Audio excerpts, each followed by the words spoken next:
Buen día. Bueno, espero que todos estén bien.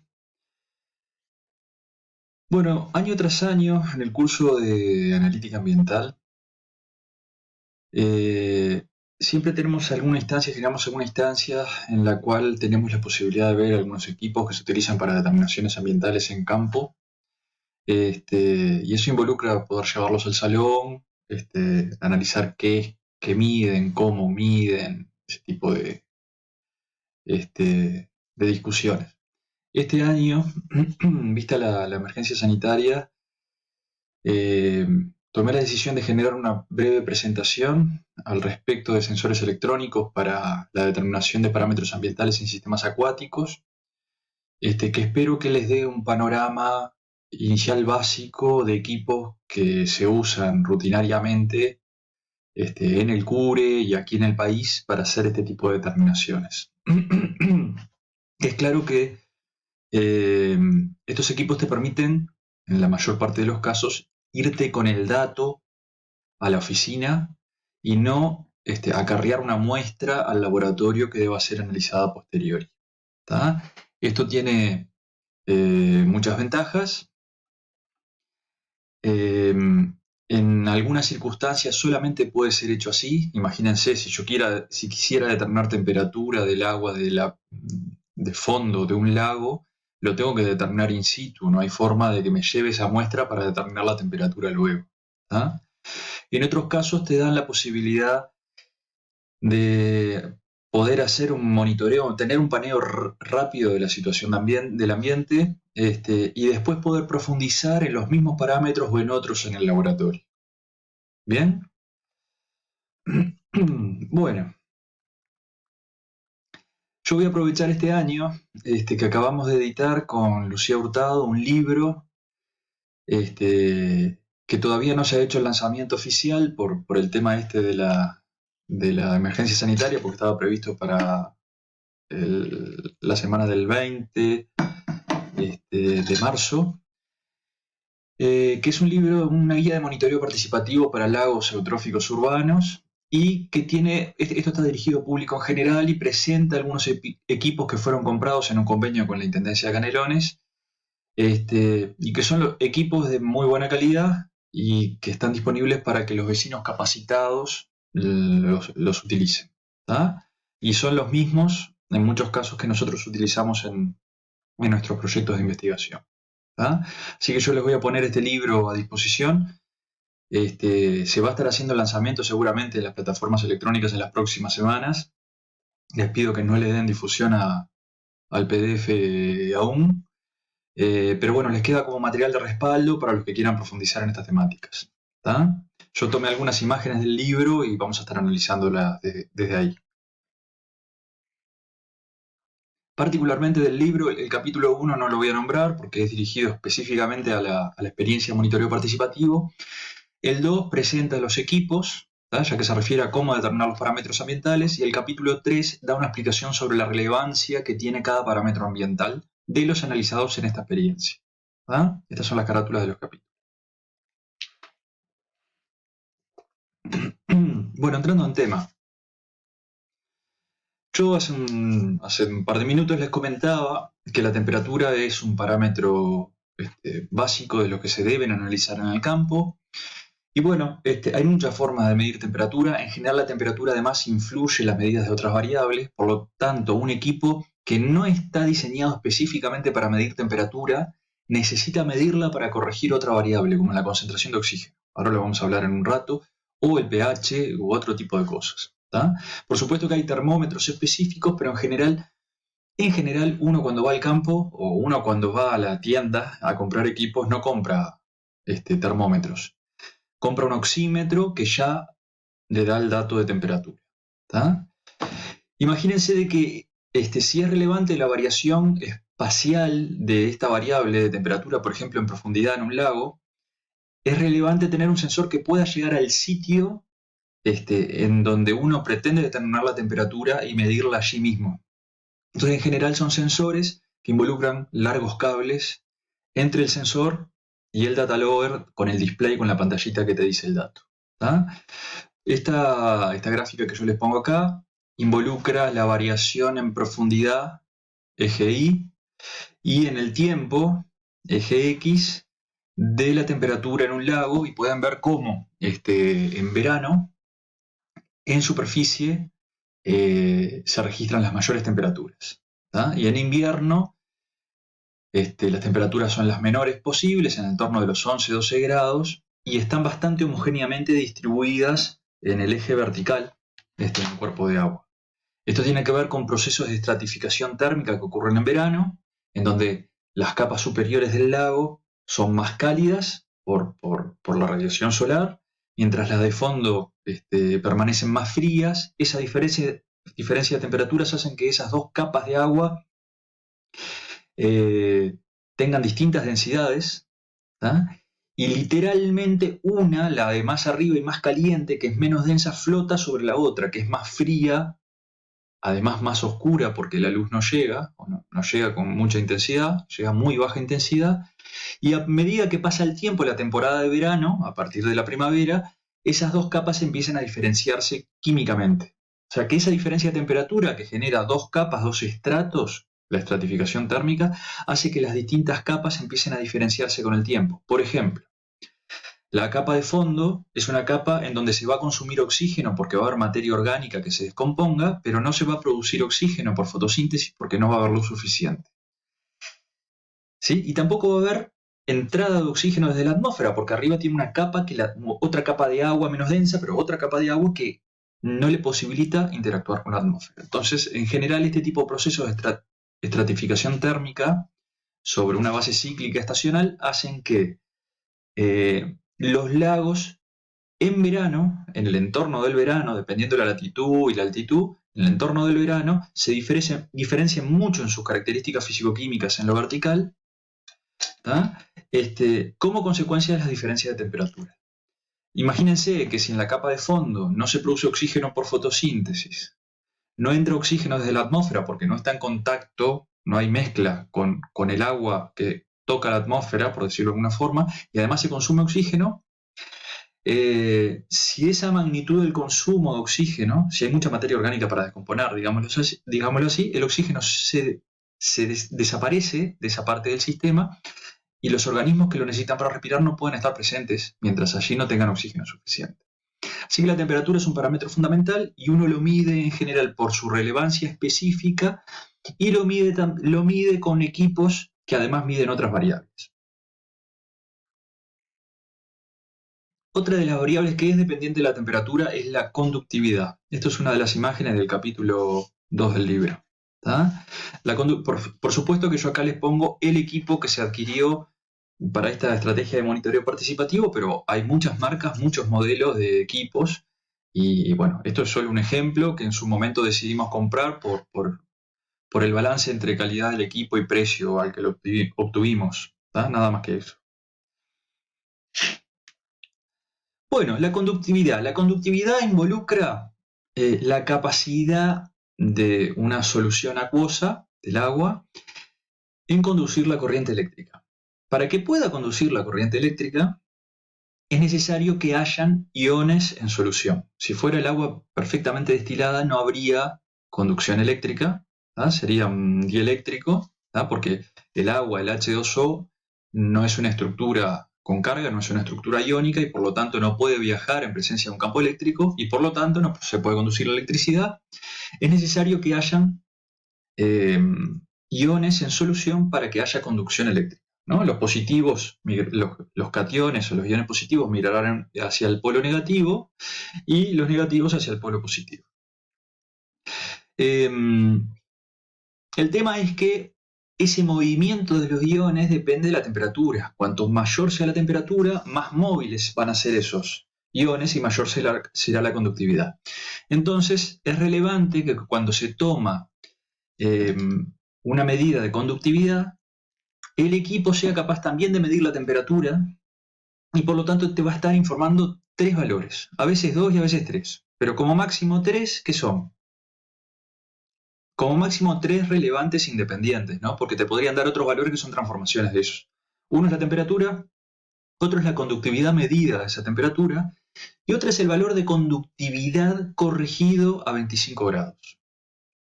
¿tá? ¿Por qué es relevante tener un valor de conductividad específica o conductividad corregida por temperatura? Y es porque, imagínense que yo siempre voy al mismo lago y nunca varía la conductividad, ¿tá? Pero sí varía la temperatura. Entonces, ¿yo qué conclusión tengo que sacar? Que si siempre es la misma conductividad pero la temperatura cambia, tiene que estar cambiando la concentración de iones disueltos, ¿tá? De una forma además proporcional e inverso al cambio de temperatura, porque si no, no podría estar midiendo eso nunca, ¿tá?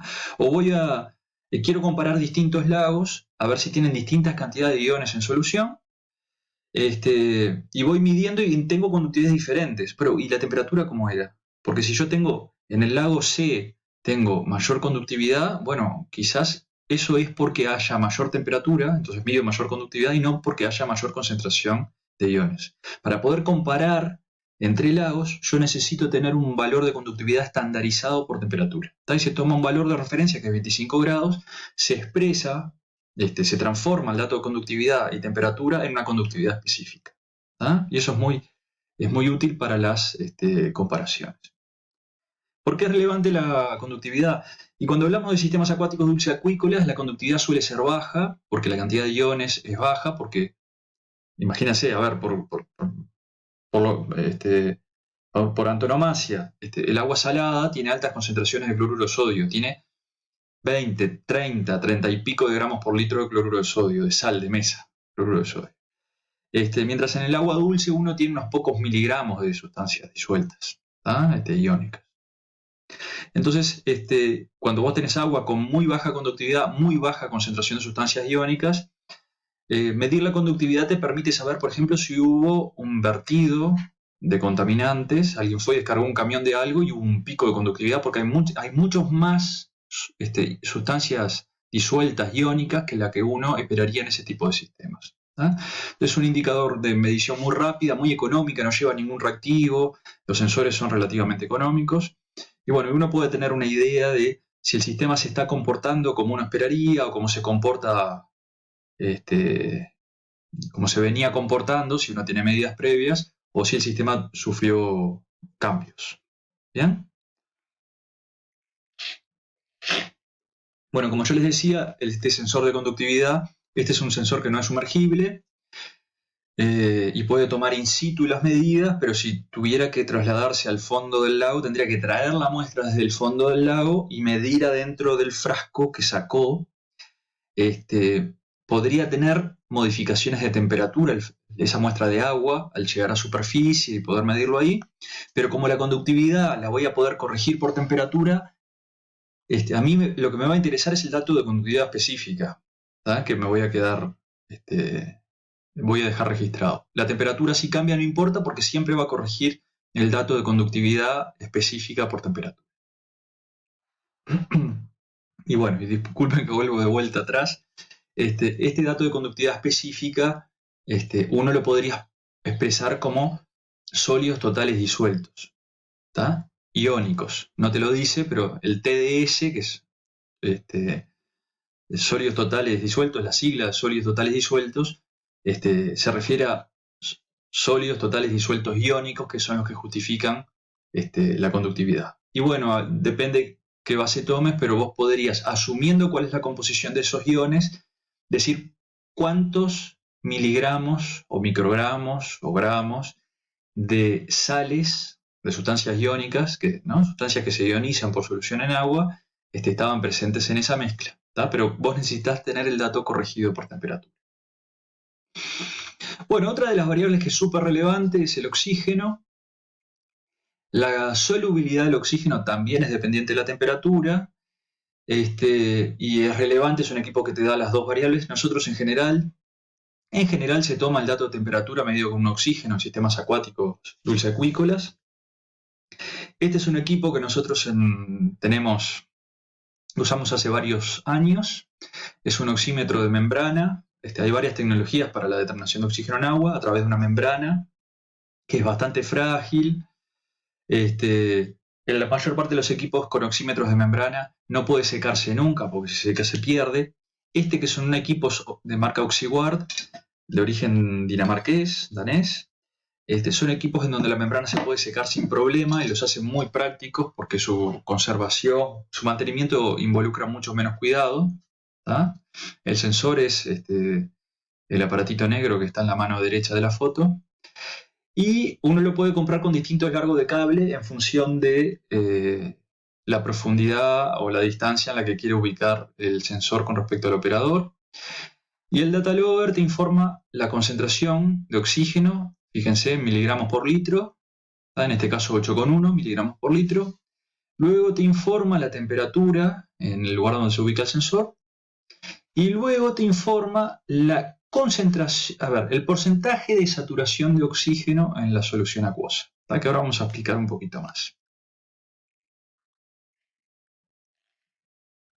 Así que estas son las dos variables relevantes y por supuesto la temperatura.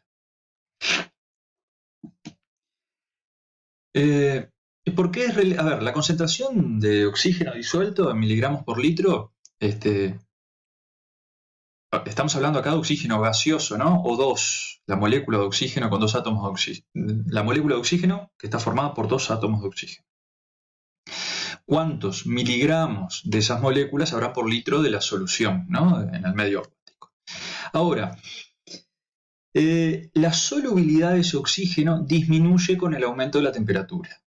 Quiere decir que si yo dejo un frasco, un vaso de bohemia, un vaso abierto aquí, en interacción con la atmósfera,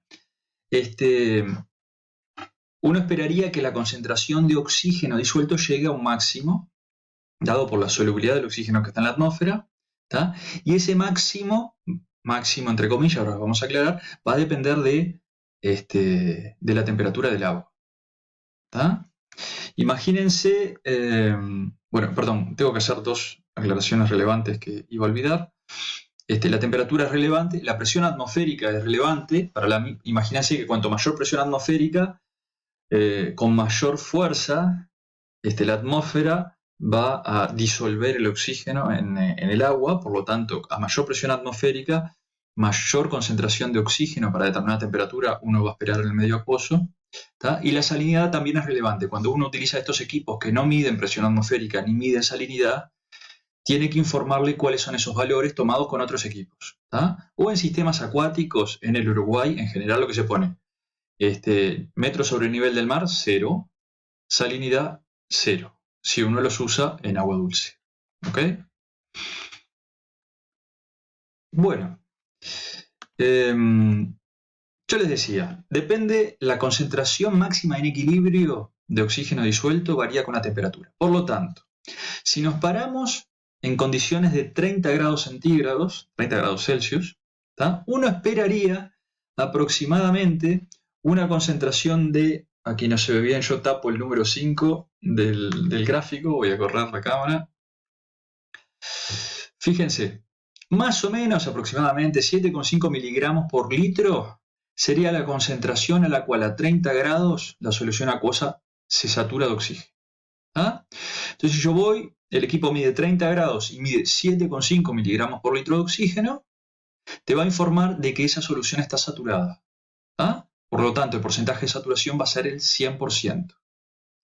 Ahora imagínense que medimos en otro frasco o en otro sistema una temperatura muy diferente. Disculpen que no quieren pasar la animación.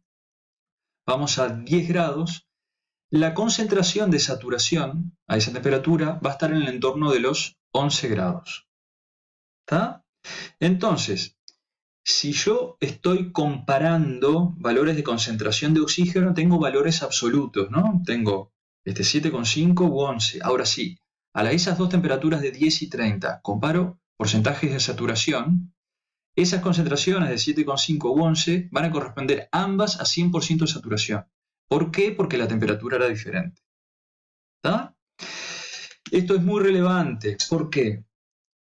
El concepto de saturación de oxígeno es muy relevante. Porque hay un organismo que vive en un medio acuoso y necesita oxígeno disuelto para respirar, le es relevante cuál es la concentración de saturación de oxígeno en ese medio. ¿Por qué? Porque más allá de que la concentración, lo que le es particularmente relevante es el porcentaje de saturación de oxígeno. ¿tá? Esto es porque un organismo tiene que ser capaz de extraer del oxígeno disuelto del agua, ¿tá? Extraer el oxígeno disuelto del agua hacia sus tejidos. ¿Tá? Cuanto más saturada esté esa solución, más diferencia va a tener con la saturación interna de oxígeno de su medio acuoso interno, de la sangre, ¿tá? Y por lo tanto le va a ser más fácil, entre comillas, extraer ese oxígeno del ambiente. Bueno, entonces, la concentración que uno esperaría encontrar en una solución de agua en equilibrio con la atmósfera va a ser dependiente de la temperatura de esa agua. ¿Ah? Cuanto menor sea la temperatura del agua, uno esperaría encontrar una concentración mayor de oxígeno, y cuanto mayor sea la temperatura, uno esperaría encontrar que esa concentración de oxígeno disminuye. ¿Qué quiere decir? Que si uno tiene una solución saturada de oxígeno a 10 grados y empieza a calentar esa agua va a ir perdiendo oxígeno hacia la atmósfera, lo va a ir exportando porque cada vez va a ser menos capaz de retener ese oxígeno, de disolver, de mantener disuelto ese oxígeno. ¿Ah? Ahora, si tengo un agua caliente y la empiezo a enfriar, el agua va a tender a captar más oxígeno a través de su interfase con la atmósfera, ¿ah? Y va a terminar teniendo una mayor concentración. Ahora, si siempre se encuentra en todo punto en equilibrio con la atmósfera, más allá de su temperatura, siempre va a estar a 100% de saturación, más allá de su temperatura. ¿Tá? Pero eso involucra flujos de oxígeno desde o hacia la atmósfera o la columna de agua. Depende de dónde lo miremos. ¿Bien? Ahora, nosotros analizamos como ejemplo acá qué pasaría, cuál sería la concentración de oxígeno de saturación, ¿no? A 30 y a 10 grados. Pero fíjense entonces cuál sería en un medio acuático la concentración máxima en equilibrio con la atmósfera esperable. ¿No? Fíjense, el máximo de esta curva correspondería a 0 grados Celsius e involucraría una concentración de aproximadamente 14 miligramos por litro. ¿Tá? 0 grados. 0 grados. En Uruguay no van a encontrar ningún sistema a esa temperatura en ningún momento. Acá estamos en un clima templado subtropical y en teoría por clasificación uno no esperaría que los sistemas acuáticos bajen de 11 grados en los inviernos de temperatura. Yo he llegado a medir en algunos puntos específicos temperaturas de 9 grados en pleno invierno, pero bueno, no esperaría que llegue a temperaturas tan bajas como 0, ¿no? En donde además el agua pasaría a otro estado de agregación. Pero bueno, entonces nosotros podríamos esperar que en equilibrio con la atmósfera tener concentraciones un poco superiores a 10 miligramos por litro máximo en los momentos más fríos del año. Ahora, fíjense esta gráfica que ya le vimos en una clase anterior. Esto es variabilidad de la concentración de oxígeno en el tiempo, eje X, y en profundidad en un lago, eje Y. ¿Tá? Y pueden ver que esos valores de máximos esperables de concentración de oxígeno en función de estar en equilibrio con la atmósfera son superados muy ampliamente en algunos momentos en algunos lugares del sistema. Recién decíamos, vuelvo a la gráfica de atrás, a 0 grados uno esperaría que nos llegue a 15 miligramos por litro. En esta gráfica pueden reconocer valores superiores a 25 miligramos por litro. El valor más clarito amarillo, que aparece a la izquierda arriba en la gráfica, supera los 25 de la escala de concentración de miligramos por litro. ¿Qué querrá significar esto? ¿Estos datos estarán mal? No, estos datos no están mal. ¿Qué es lo que pasa? La concentración en esos lugares, en esos momentos, involucra sobresaturación de oxígeno. ¿Qué quiere decir? De que hay más oxígeno en la solución acuosa que lo que es capaz el agua de disolver. Por lo tanto, no es un estado estable de equilibrio con la atmósfera. Es un estado en donde hay mucho más oxígeno en el agua de lo que se puede disolver.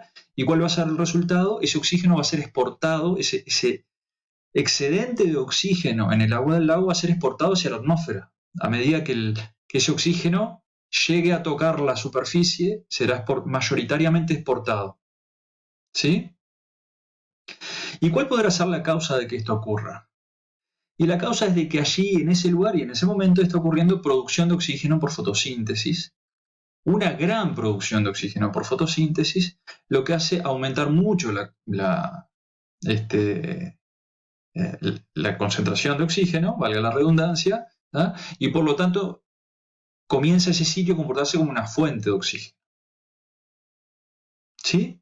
Así que si bien uno puede estudiar porcentaje de saturación, estudiar cuál sería la cantidad de oxígeno para determinada temperatura y determinadas condiciones que uno esperaría encontrar ahí, máximo, eso puede verse muy superado. Y yo puedo medir 100, 200%, 250% de saturación de oxígeno. Y eso no es un problema, no es un error. Yo lo que tengo que entender ahí es, acá hay un fenómeno de producción primaria activo, hay producción de oxígeno y va a haber exportación de oxígeno hacia la atmósfera. ¿Bien? Esta era la pregunta que ya contestamos. Bueno, analizamos temperatura, estuvimos conversando un poquito de conductividad.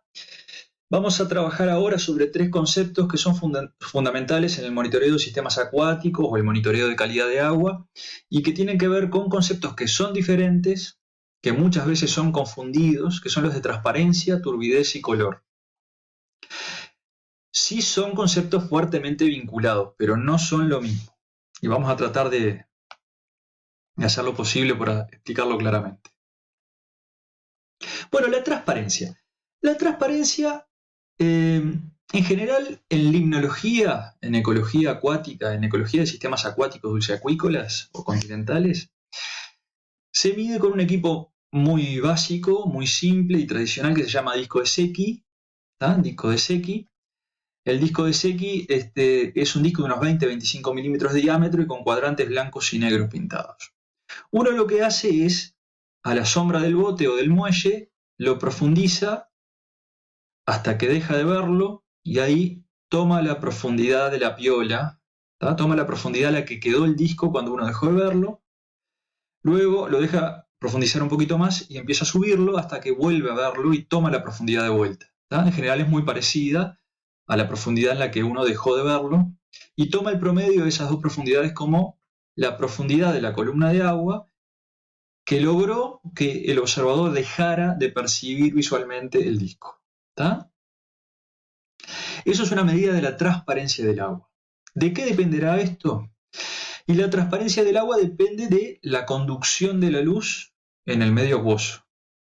Esa conducción será menor cuanto más color tenga esa agua y cuanto mayor cantidad de material en suspensión tenga esa agua. ¿Ah? Por lo tanto, esa transparencia uno puede utilizarla, la medida de Secchi, para calcular el coeficiente de extinción de luz en el medio acuático. Aguas muy claras, aguas muy transparentes, extinguen lentamente la luz a medida que penetran la columna de agua. Aguas poco transparentes, aguas poco claras, extinguen rápidamente la luz. Por lo tanto, cuanto menos transparente sea el agua, más rápido dejo de ver el disco. Más rápido, a menor distancia dejo de ver el disco. ¿Tá? ¿Y por qué es importante saber qué tanto penetra la luz en un sistema acuático? Y es importante porque el sustento de las redes tróficas depende de la producción vegetal, de la producción primaria, del proceso de fotosíntesis, y la fotosíntesis es dependiente de luz. Por lo tanto, si yo tengo una columna de 50 metros de profundidad, pero la luz solo llega a penetrar en la columna 10 centímetros, solamente en esa capa de 10 centímetros podrá haber fotosíntesis. Ahora, si la columna productiva desde el punto de vista primario son 25 metros porque el agua es muy clara y llega en profundidad a la luz en intensidad suficiente para que haya fotosíntesis hasta los 25 metros, imagínense que sería esperable que el sistema sea más productivo, por lo menos desde ese punto de vista. Por lo tanto, con una medida muy simple, con un equipo muy económico, poder calcular indirectamente cuál es el coeficiente de extinción de luz es muy relevante en sistemas acuáticos. Esto, por supuesto, que no es una medida con un equipo electrónico, como decía el título de la presentación, pero no le puedo dejar de presentar esto porque vamos a ver que algunos de esos otros conceptos vinculados al de transparencia, como el de turbidez o el del color, lo vamos a medir con equipamiento electrónico. Bueno, esa zona de la columna de agua, que recién yo les planteaba como la zona más cercana a la superficie, en donde la luz es suficiente para que ocurra fotosíntesis, es la que se denomina la zona eufótica. ¿tá? La zona más profunda y donde no hay luz suficiente se denomina la zona afótica. ¿tá? No es que no haya luz, pero no hay luz suficiente para que ocurra fotosíntesis. ¿Cómo se calcula eso? Y bueno, en general se considera que de la luz que incide en superficie, cuando esa luz se atenúa el 99% y solo queda el 1% de la intensidad de luz que había incidido en superficie, bueno, hasta ahí llega la zona eufótica, ¿tá? Hasta donde se redujo el 99% de la intensidad. Por abajo podrá haber luz, pero esa luz no es suficiente para que haya fotosíntesis. Bueno, esto es muy útil, el disco de Secchi, cuando uno está arriba de un bote o con un muelle, cuando uno está parado en la costa de un arroyo o cuando está parado en la costa de un lago y sin una embarcación. El disco de Secchi en general no sirve para nada, porque uno tendría que entrar con botas al sistema y muchas veces empieza a profundizar el disco de Secchi, empieza a profundizarlo y toca a fondo y uno lo sigue viendo. ¿tá? Pero el agua puede ser más o menos transparente, pero yo no lo estoy pudiendo medir con ese equipo. Entonces, bueno, desde hace unos años utilizan equipos que tratan de poder hacer este tipo de determinaciones en ese tipo de condiciones. Nosotros ahora hemos probado con más de uno, el mini disco de Secchi o el disco de transparencia, que aparece ahí en la foto en la zona más abajo, tiene un pequeño de disco de Secchi de unos 4 centímetros en el fondo. El tubo tiene 1,20 m de altura, ¿tá? Entonces yo lleno de agua el disco, saco afuera, lo pongo a la sombra y abro la canillita que aparece ahí en el tubo muy lentamente para que vaya saliendo el agua y mirando desde arriba, ¿tá? El tubo, corto la salida del agua cuando empiezo a ver el disco, ¿tá? Y eso me da me permite estimar la transparencia del agua, ¿tá? Ahora, no es tan claro cómo vincular el coeficiente de extinción de luz o la profundidad de zona eufótica con el valor estimado de este disco, ya que no nos va a dar la misma profundidad que el disco de Secchi utilizado en el lago. Pero si yo pudiera en algunos sistemas tomar las dos medidas y generar una regresión para transformar una en otra, bueno, después de ahí podría ser capaz de establecer el coeficiente de extinción de luz y la profundidad de la zona eufótica. Pero no siempre es posible, o por lo menos en primera instancia no es posible. Uno tiene que conocer más de los sistemas. Entonces, ¿qué es lo que pasa? En algunos sistemas medir la transparencia se hace bastante complejo, o interpretar una medida de transparencia se hace bastante complejo. En cualquiera de los sistemas, yo pudiendo medir una profundidad de Secchi o no, hay dos factores que contribuyen a esa transparencia del agua, que es la turbidez, que tiene que ver con la cantidad de partículas en suspensión en el agua, y el color del agua. Vamos a pasar a profundizar un poco.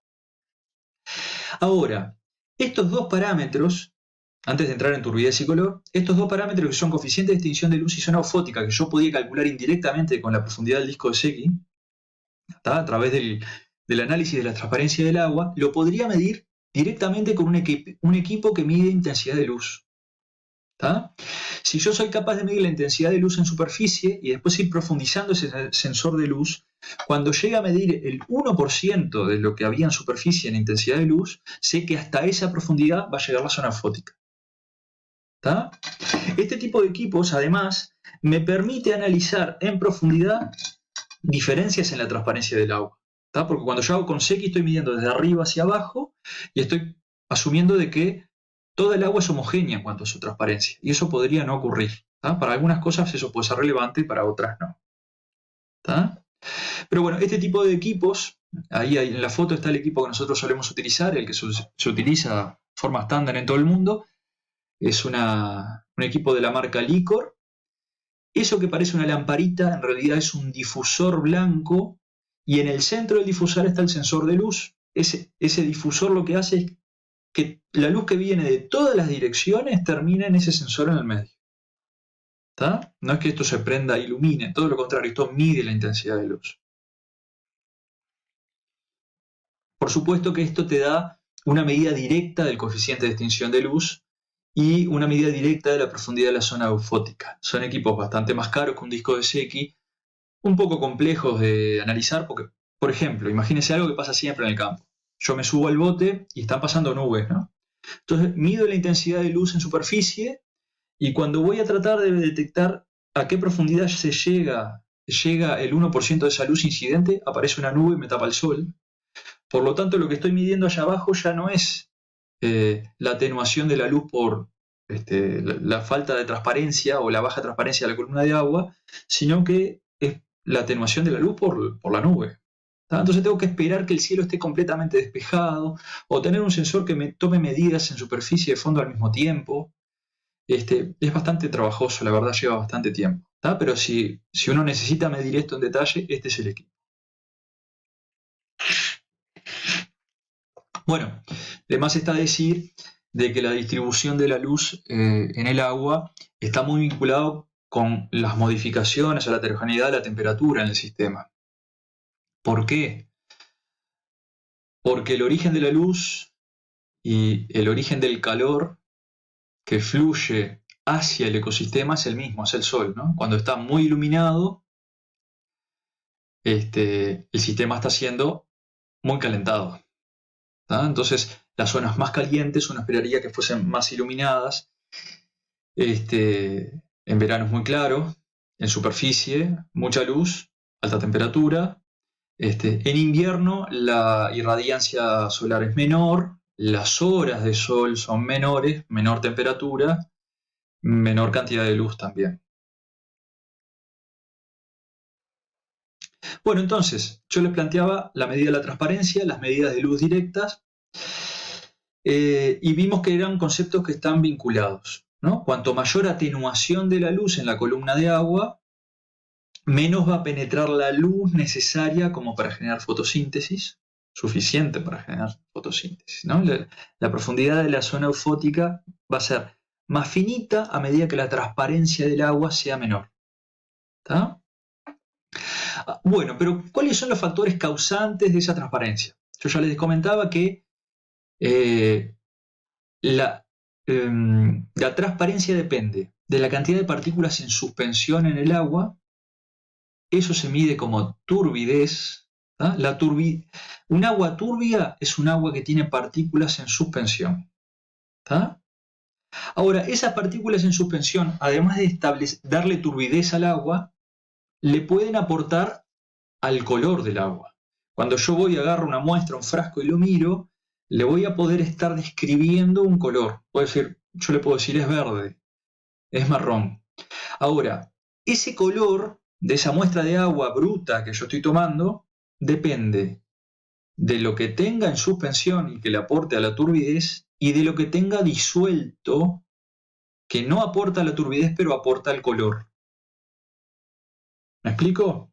Imagínense que yo agarro agua, agarro un pedazo de tierra y lo mezclo adentro, lo revuelvo, ¿tá? Va a quedar algo achocolatado, muy turbio, porque hay partículas en suspensión. Si yo eso lo dejo decantar, esas partículas, la mayor parte de esas partículas, van a quedar en el fondo y el agua va a quedar poco turbio nuevamente y casi sin color. ¿Tá? Pero cuando yo lo puse en suspensión y lo mezclé, yo podía distinguir determinado color y describirlo. ¿Tá? Ahora imagínense que yo hago un té. El té que me da una cantidad de sustancias orgánicas disueltas, ¿tá? Que por más que yo lo deje en el frasco ahí para que decante, no va a decantar nada. Va a siempre tener el mismo aspecto y el mismo color, hasta que se descomponga, por supuesto. ¿Tá? Pero no, ¿por qué? ¿Por qué no decanta nada? Porque no hay partículas en suspensión, están disueltas. Y están coloreadas y están coloreadas. ¿Tá? Ahora, ¿cómo hago yo para extraer, para separar lo disuelto de lo particulado? Lo suspendido particulado de lo disuelto, de lo que está en solución.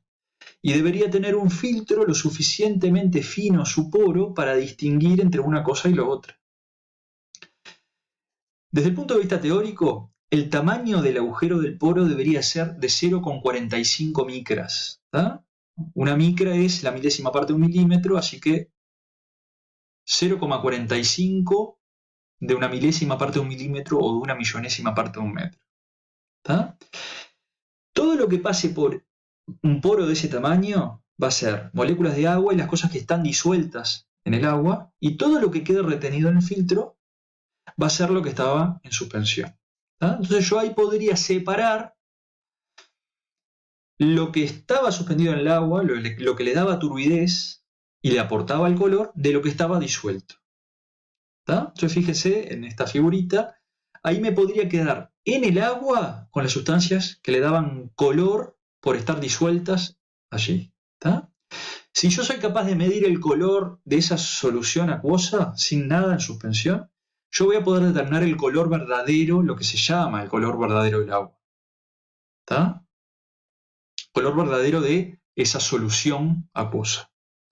Si yo le mido el color cuando todavía no hice esa filtración, ¿tá? Ese color va a tener aportes o potencialmente puede tener aportes de lo que está en suspensión y de lo que está disuelto. Esa medición de color en el agua no filtrada, del agua bruta, se determina color aparente. ¿Tá? Así que yo puedo hacer dos determinaciones de color diferente: agua filtrada, color verdadero; agua sin filtrar, color aparente; y una tercera que es la turbidez y que está dada por la concentración de partículas en suspensión. ¿Tá? Cuando nosotros estamos hablando de transparencia, volviendo atrás, estamos hablando de transparencia, y esto va a depender de la cantidad de partículas en suspensión, ¿sí? Y de la cantidad de cosas disueltas que aporten a la interacción con la luz y que a su vez le dan color. ¿Tá? Así que tenemos 4 conceptos: color verdadero, color aparente, turbidez y transparencia. Todo esto tiene que ver con la interacción de la energía lumínica con determinada muestra de agua, y en este caso que estamos analizando en un ecosistema. ¿Tá? Cuanto mayor cantidad de partículas en suspensión, mayor turbidez, menos transparencia de agua, menor profundidad de sequi, menor profundidad de la zona fótica.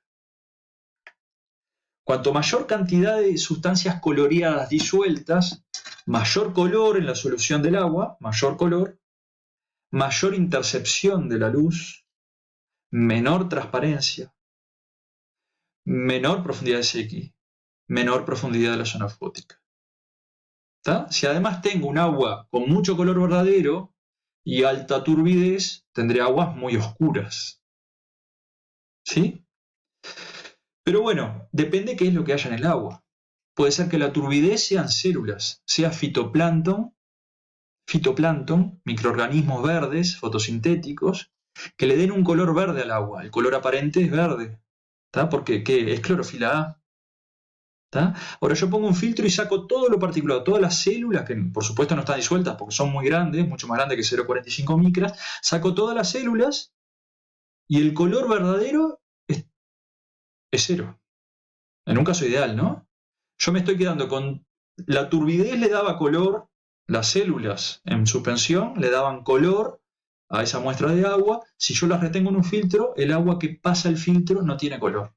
Ahora imagínense, yo tengo esa muestra con fitoplancton creciendo, saco todas las células con un filtro, el color verdadero igualmente no se hace 0. ¿Por qué? Porque habían cosas disueltas. Por ejemplo, ácidos húmicos, que le dan un color amarillento marrón a la solución. ¿Tá? Eso podría pasar, yo les voy a mostrar algunos ejemplos un poco extremos. Bueno, antes del color, analicemos cómo se mide la turbidez.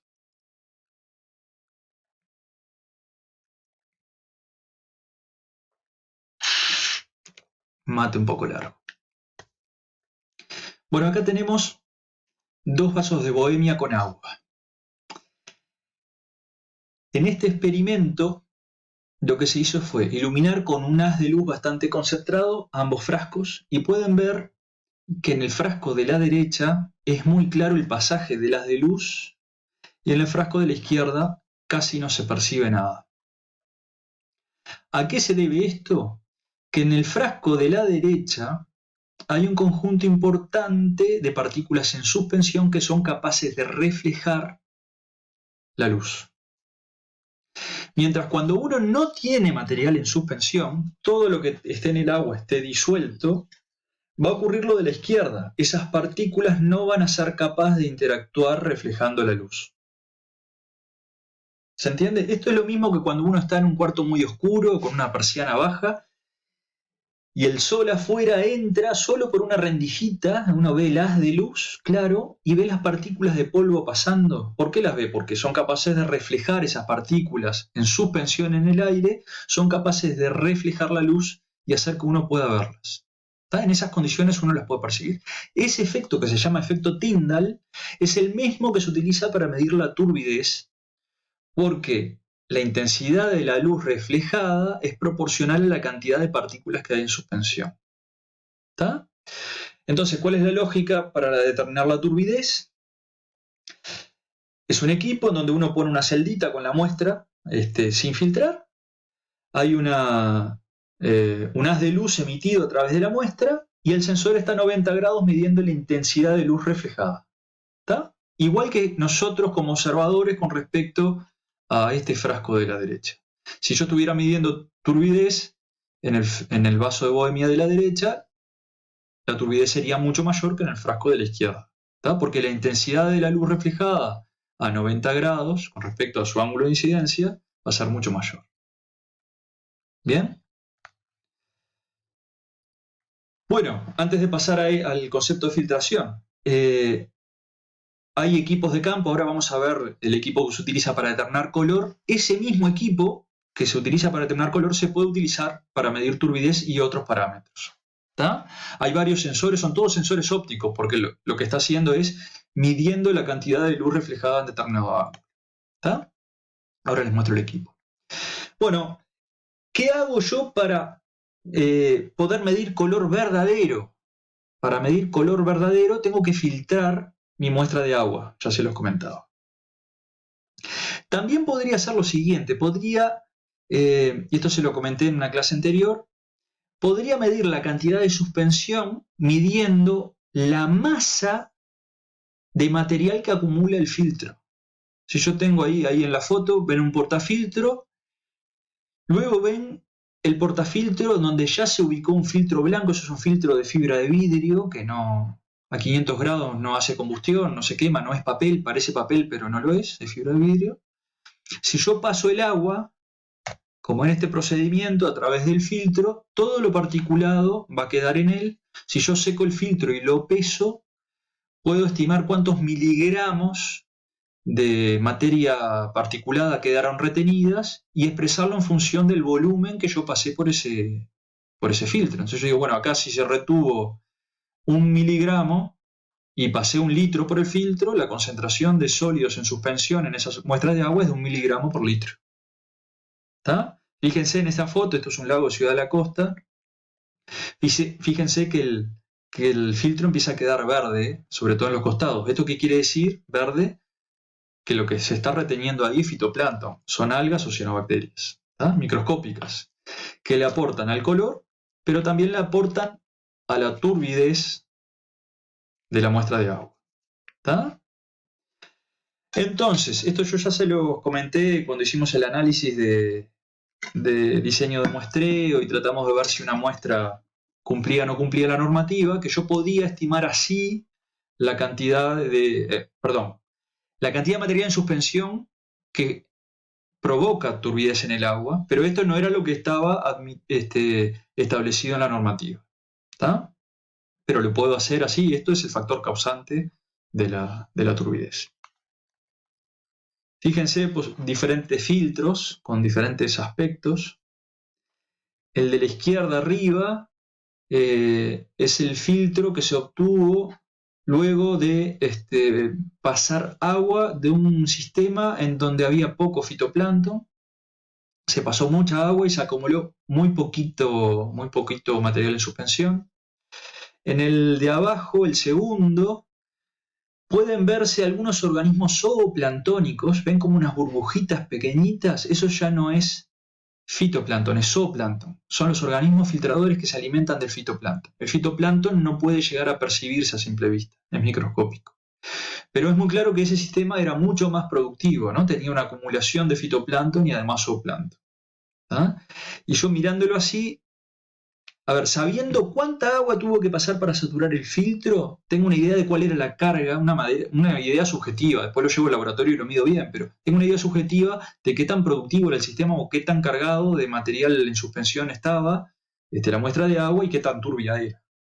Ahora, fíjense en la tercera muestra. En la tercera muestra, el aspecto es completamente diferente. Esto podría ser fitoplancton de algunos grupos que tienen esta coloración, que no quiere decir que no tengan clorofila A verde ahí, pero yo no la veo la clorofila A, la tendría que extraer como alcohol de esa muestra y medirla por otros métodos. Pero también podría ser un lago somero en el cual sopló el viento y resuspendió sedimentos del fondo, y lo que yo esté ahí capturando en ese filtro sea sedimentos resuspendidos. O podría ser una muestra de un arroyo en donde en lo general, como el fitoplancton se pierde aguas abajo por deriva, lo que yo esté viendo ahí es el arrastre de sólidos disueltos aportados de la cuenca. ¿Sí? Bueno, y en la última foto hay otra muestra de fitoplancton diferente. Ese filtro sufrió un problema porque se rompió. No sé si logran ver la rajadura en el filtro. Son cosas muy sensibles estos filtros. Si se rompen, la mayor parte del material particulado va a pasar por donde tiene menor resistencia, por esa rotura del filtro, se va a perder y esa medida ya no va a tener sentido, va a haber que tirar este filtro y repetir todo el procedimiento de vuelta.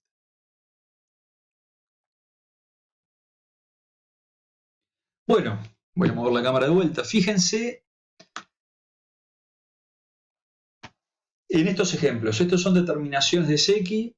Hay tres fotos que son mías, de aquí del Uruguay, y las dos, de la de arriba y la de la derecha arriba, son fotos de internet. Fíjense los distintos aspectos que puede tener una muestra de agua. La de arriba a la izquierda es una muestra. El color aparente es marrón, sin duda, y es una muestra que presenta turbidez. Pueden ver lo difuso que son los límites entre los cuadrantes blancos y negros del disco de Secchi. Ahora, la de abajo al medio es en el mismo sistema, en otro momento. Esto es Laguna del Cisne en Canelones. Pueden ver de que la muestra está muy coloreada, pero la turbidez es mucho menor. Entonces, que yo ahí, sin medir nada, sin filtrar nada, yo ya tengo una idea de cuál es la característica del agua y qué le aporta a la disminución de la transparencia. Acá lo que yo tengo en la de abajo al medio es materiales disueltos coloreados, seguramente sustancias orgánicas disueltas coloreadas. Ahora, si yo afino la vista, en esa foto de abajo al medio puedo ver unos puntitos claros arriba del cuadrante negro. Eso es zooplancton grande, filtrador que se está alimentando del material en suspensión en la columna de agua, del material particulado, del fitoplancton, de la materia orgánica en suspensión, y puede ser que por actividad biológica estén eliminando partículas del medio. Eso puede pasar. Un conjunto de zooplanctontes, de organismos del zooplancton muy eficientes en filtración, puede clarificar una columna de agua. Ahora, lo que no puede hacer es darle ese color amarillento amarronado al agua. Bueno, fíjense, la foto del medio arriba es una foto de un agua muy barrosa con una... bueno, disculpen que acá puse pausa. Les decía que la figura de arriba al medio es agua muy barrosa, en donde la transparencia será muy baja. Pueden percibir de que la turbidez será muy alta. Acá no podemos saber cuál va a ser el color verdadero hasta no filtrar el agua. La turbidez la puedo adivinar si se quiere, pero no el color verdadero del agua. Tendría que ver si ese color aparente del agua con alta turbidez me explica todo el color del agua o no. Tendría que filtrar para eso, o meter en una centrífuga. En vez de usar un filtro, podría usar una centrífuga y hacer que todo el material en suspensión se vaya al fondo del tubo. Eso en general no se usa porque es muy práctico el uso de filtro. Fíjense a la derecha arriba, eso es un disco de Secchi utilizado en aguas oceánicas. En general las aguas son tan claras porque son poco productivas y hay poco material en suspensión, que el disco deja de verse porque queda muy chiquito, porque está muy lejos, y no porque la luz deje de viajar en el sistema, ¿no? Por intercepción, por atenuación del agua, perdón, atenuación de la luz en el agua. Entonces, a veces en estudios oceánicos, en aguas abiertas, en sistemas muy poco productivos, se utilizan discos de CX muy grandes para poder hacer este tipo de determinaciones, ¿tá? O se hacen determinaciones de transparencia por otros medios. Bueno, y abajo a la derecha tenemos una foto de un lago de Ciudad de la Costa, donde claramente el color del agua es verde, y ya mirando esa foto que he sacado con un celular de arriba del bote, puedo entender de que hay algas o cianobacterias presentes, hay algunas partículas que son visibles a simple vista, eso es zooplancton, esos son organismos, animales, y otros grupos consumidores del fitoplancton, ¿tá? Y eso es un sistema desde el punto de vista biológico que está en una fase de alta producción. También puede ver que en el disco de Secchi está atado el sensor de oxígeno del OxyWare que yo les mostraba antes, y yo esperaría que a mediodía, a pleno luz del día, ese sistema tenga sobresaturación de oxígeno. ¿Ah? O sea que hay un vínculo entre por más que yo determine cada una de las variables con un equipo diferente, me interese cada uno de esos datos, que sea preciso, que sea exacto, yo a medida que voy muestreando puedo ir entendiendo qué es lo que está ocurriendo en el ecosistema. ¿Tá? Y eso es muy bueno, ir atento a lo que le dan los equipos, lo que uno está leyendo y haciéndose una idea de cómo funciona. Porque eso te permite detectar, por ejemplo, o cosas raras o malos funcionamientos de los equipos.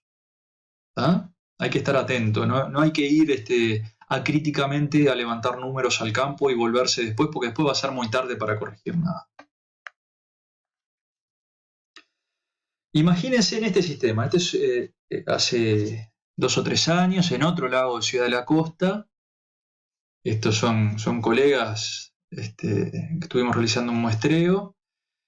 Fíjense la coloración del agua, acá había una floración potencialmente tóxica de cianobacterias en ese momento, en ese lago. En general se da a mediados de marzo, aunque pueden ser en otras épocas. Imagínense, esa masa de agua va a ser muy poco transparente. Ahí no están viendo ningún disco de Secchi, pero fíjense las plantas. Las plantas virtualmente desaparecen, no bien sus tallos se profundizan en la columna de agua. Uno ve su parte aérea, pero casi no es capaz de ver, salvo los primeros centímetros de las hojitas de las que están más en superficie. Por lo tanto, si yo pongo un disco de Secchi, ahí va a desaparecer enseguida. La transparencia va a ser muy baja. Es muy claro de que voy a tener mucho material en suspensión, que ese material en suspensión van a ser células cianobacterianas, los que le aportan además un color aparente verde intenso. ¿Tá? Bien, yo se lo puedo medir objetivamente.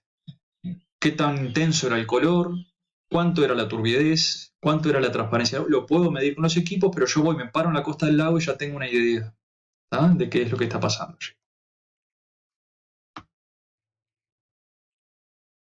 Bueno, pero ¿y cómo medimos color? Yo ya les planteé cómo medir transparencia y cómo medir turbidez. ¿Y el color cómo lo medimos? El color tiene alguna dificultad debido a lo siguiente. El color es un concepto coloquial que nosotros utilizamos y entendemos, nadie nos tiene que explicar qué es el color. Ahora, ¿cuál es la dificultad? Que el color es una construcción de nuestra subjetividad. Nosotros le asignamos determinada percepción a un rango de longitudes de onda de la luz. Decimos, bueno, si la luz cae, no decimos nada. Nuestro cerebro lo clasifica. La luz según longitudes de onda y nos transforma nuestro cerebro esa longitud de onda en determinado color.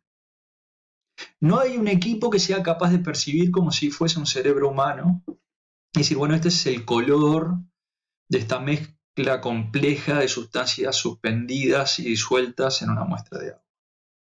¿Ah? Entonces, si bien yo puedo medir color, el equipo no me dice el color es verde o el color es rojo o el color es marrón. El equipo te mide la intensidad del color con respecto a una solución estándar de determinada intensidad de color, no de determinado color, de determinada intensidad de color. ¿Tá? Entonces, el equipo que te va a informar la intensidad de color en unidades relacionadas a un estándar de una solución de platino cobalto, que tiene el color del frasquito que yo les muestro ahí en la foto.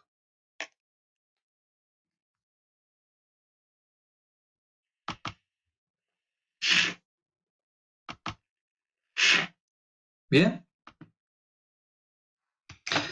Este equipo es capaz de medir la intensidad de color en unidades de color en la escala de platino cobalto. ¿Tá? ¿Qué es lo que se fijó? Se fijó, bueno, tal solución que tiene el aspecto a un té oscuro, a eso le corresponden 500 unidades de color. Si yo diluyo esa concentración a la mitad, va a tener 250 unidades de color y así. Voy generando diluciones y voy estableciendo unidades de color. ¿Para hacer qué? Hacer un sistema estandarizado. No me dice si es verde, no me dice si es marrón, no me dice nada de la percepción del color, me dice de la intensidad del color. ¿Ah? ¿Cómo se mide esto? Y bueno, y se mide en función de la capacidad de transmitir la luz que tiene la muestra de agua en el equipo que aparece ahí o en otro similar. Y se mide en el mismo eje, ¿no? El sensor y la luz que se emite están en el mismo eje, no como en la turbidez que estaban la emisión de la luz y el sensor ubicado a 90 grados. ¿Bien? Entonces, bueno, cuando alguien te dice, bueno, ¿me diste color del agua? Y sí, ¿me diste color aparente? Sí, bueno, ¿y cómo era? Y 250. Bueno, no, pero decime qué color. No, 250 unidades de color. Te estoy hablando de la intensidad. ¿Y es mucho o es poco eso? Y bueno, el equipo mide hasta 500. O sea, 500 es mucho. Más de 500 es muchísimo. Se te fue de escala. ¿Tá?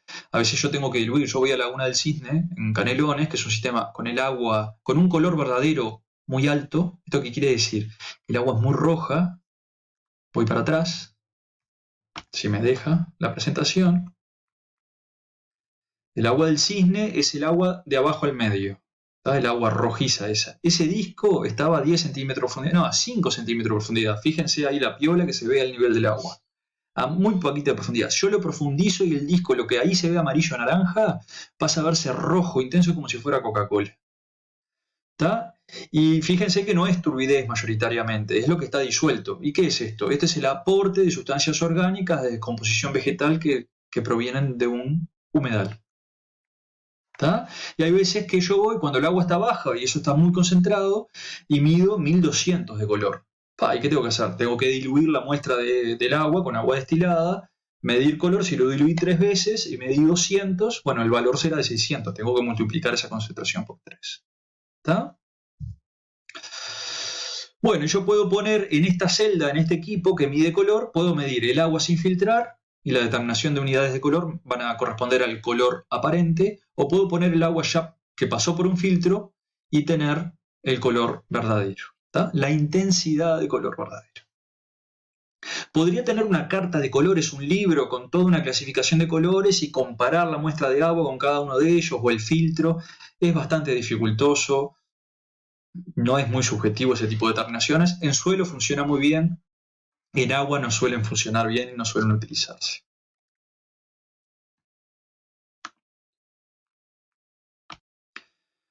Bueno, gente, ya nos queda menos. Cada transparencia que pasamos es una menos.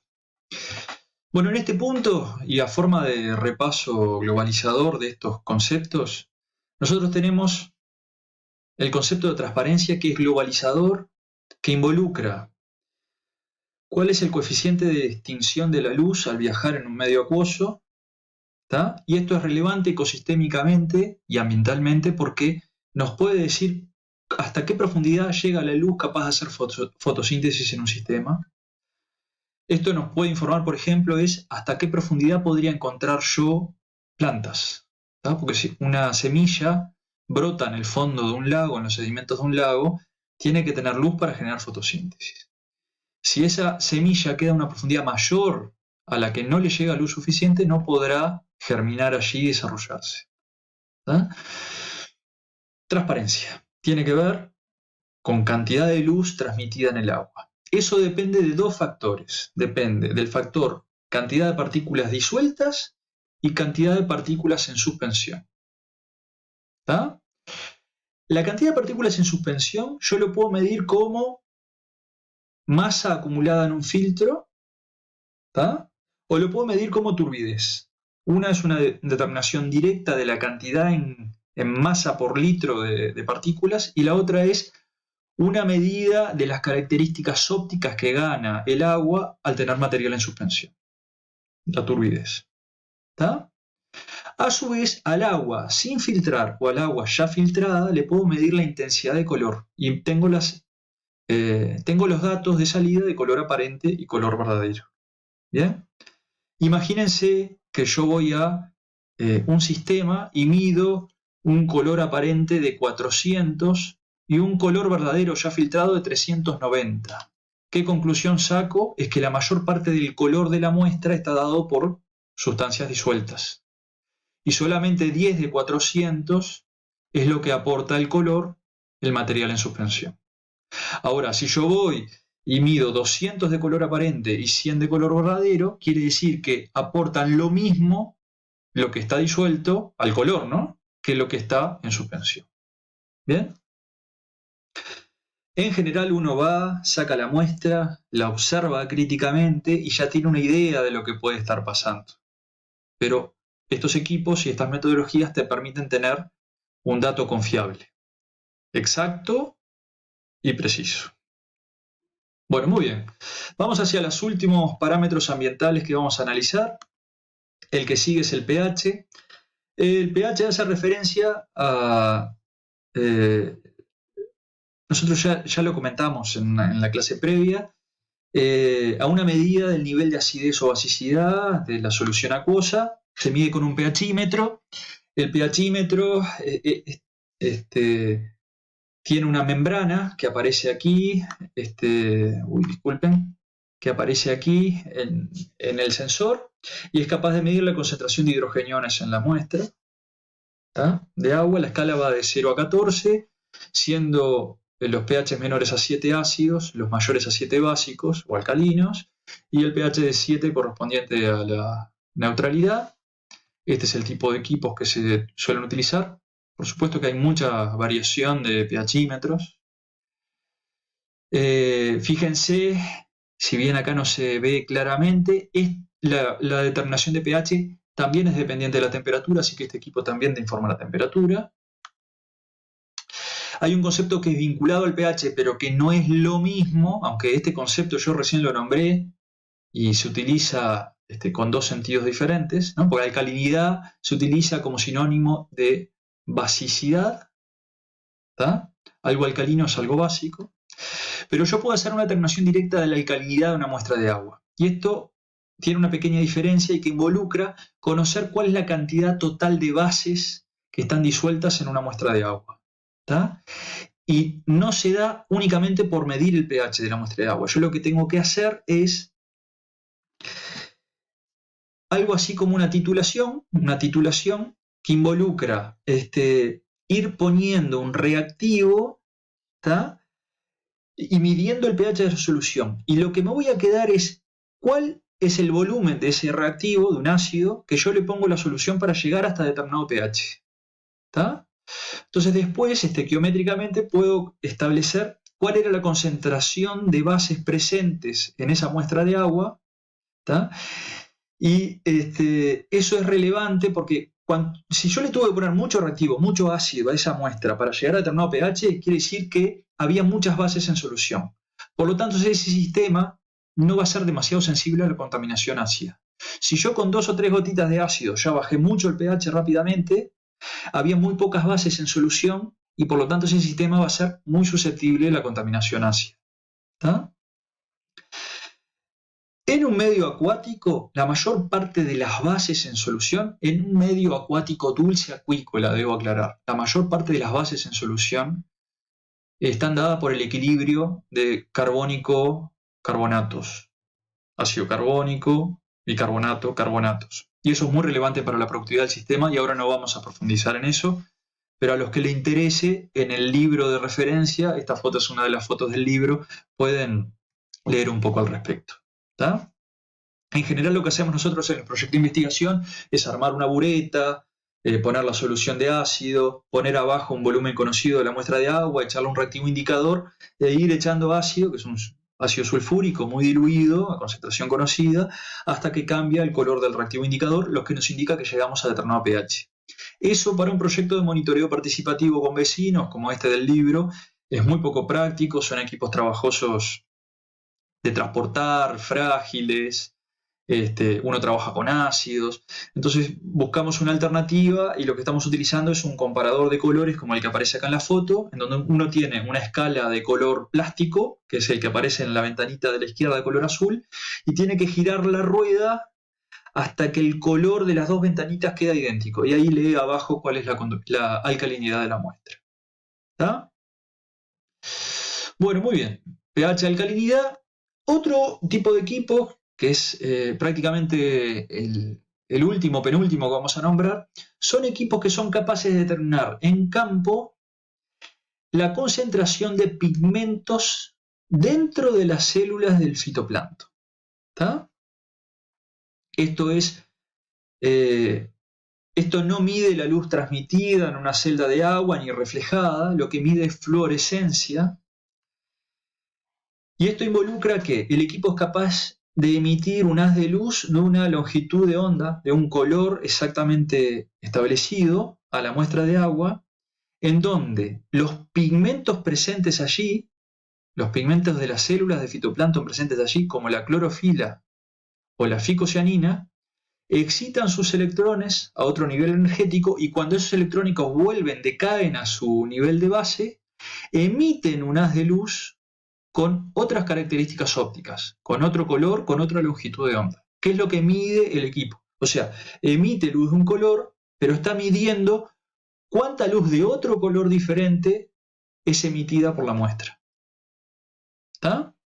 Ese es el fenómeno físico de fluorescencia. Gracias a esa lógica, estos equipos pueden medir cuánta clorofila dentro de células había en la muestra y cuánta ficocianina. La ficocianina es un compuesto de color verde azulado que es específico de las cianobacterias. La clorofila A está presente en todo el fitoplancton, ya sean algas o sean cianobacterias. Entonces yo puedo tener una idea de cuánta clorofila había en la muestra y cuánto había del aporte de las cianobacterias al total del fitoplancton. ¿Está? Clorofila A y ficocianina. Ahora, ojo, hay muchos de estos equipos, este que yo le muestro que es Turner, es un equipo de uso tradicional, ya hace mucho tiempo, yo diría que no sé cuándo lo empezaron a producir, pero es un equipo que se usa hace más de 15 años seguramente, o 20. Estos fluorómetros de campo, fluorómetros de mano, yo tengo que sacar la muestra, ponerla en una celdita, aquí en este compartimiento negro, y allí es donde se mide, te da la información en unidades de fluorescencia relativa. ¿Tá? Ahora, hay otros equipos que te informan. Vos tenés tantos microgramos por litro de clorofila A, tantos microgramos por litro. Ahora, ojo, porque las medidas de fluorescencia son semi-cuantitativas. Entonces, de repente, te informa de que hay 10 microgramos por litro. Vos vas al laboratorio y lo medís por un método directo que no es por fluorescencia, y te da que el valor es completamente diferente, ese de 10 microgramos. ¿Por qué? Porque la fluorescencia es comparable consigo misma, digamos, ¿tá? Pero muy difícilmente calibrable para tener valores exactos. Volviendo a los conceptos de una clase anterior, este tipo de determinaciones son muy precisas, pero por lo general son muy poco exactas. ¿Tá? El tema es que consigo mismas uno puede considerar que son precisas. ¿A qué me refiero? Yo voy y mido una muestra y me da 2. Si vuelvo a medir la misma muestra, yo esperaría que me dé lo mismo. ¿Tá? Pero ese 2 no estoy seguro que sea un valor real o verdadero. Ahora, imagínense que vengo mañana y mido 4. Uy, se multiplicó por 2 de lo de ayer, pero no estoy seguro si lo de ayer era 2 y lo de hoy era 4. Estoy seguro que hoy tengo el doble que lo que tenía ayer. ¿tá? Tanto con la clorofila como con la ficocianina, este tipo de equipos debe ser interpretado así, a no ser que uno tome muchos recaudos, ¿tá? Y calibraciones cruzadas, y en fin, es bastante complejo el asunto, ¿tá? Pero es muy rápido de obtener un dato y hacer el seguimiento en el tiempo de un sistema o la comparación entre los sistemas. Yo puedo ir a medir el mismo día 2 lagos y decir, bueno, aquel lago tiene 10 veces más que este. ¿Tá? Bueno, pero ¿cuánto tiene uno y el otro? Ah, no sé, yo lo voy a tener que determinar por otro método. Llevarme la muestra al laboratorio y extraer la clorofila, la ficocianina y medirlo en un espectrofotómetro. ¿Tá? Eso me va a llevar días de trabajo, lo puedo hacer, sí, lo puedo hacer. Pero si yo quiero datos rápidos o muchos datos, este equipo es muy bueno. Pero ojo con la interpretación y ojo con las unidades. A veces te dice un número y no te dice las unidades. Y son unidades de fluorescencia relativas. Y a veces te dice un número, te dice unidades, pero esas unidades no corresponden con la realidad. Por ejemplo, hay equipos que te informan en microgramos por litro la ficocianina y otros te dicen número de células que contiene ficocianina por mililitro. ¿Tá? ¿Y qué está asumiendo? Está asumiendo que las células tienen determinado tamaño y determinado contenido de ficocianina adentro. Y eso puede ser real o no, pero es lo que está asumiendo el equipo para darte el dato. Esto es muy relevante, muchas veces es mal interpretado, hay que leer en detalle el manual de cada equipo, conocerlo bien y saber cómo interpretar los datos que genera.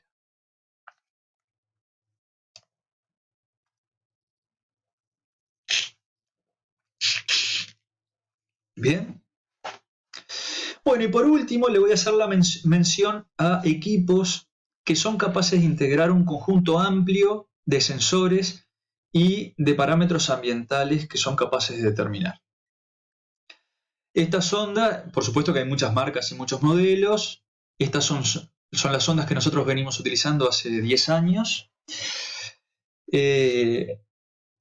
Hay distintos tipos de sonda, algunas tienen memoria y otras no tienen memoria. ¿Qué quiere decir que tenga memoria? Es que yo la puedo programar y decirme, tomame un dato cada 5 segundos, le pongo una tapa y la dejo con un conjunto de baterías en el fondo de un lago, flotando en una boya en un lago, en un arroyo o adentro de un tanque, donde quiera, y el equipo por sí solo cada cierto tiempo me va a estar tomando datos. Hay otros que no, yo lo tengo que estar conectado al cable con un data logger y decir, bueno, decime qué estás midiendo en este momento y anotar los datos o guardarlos en el data logger.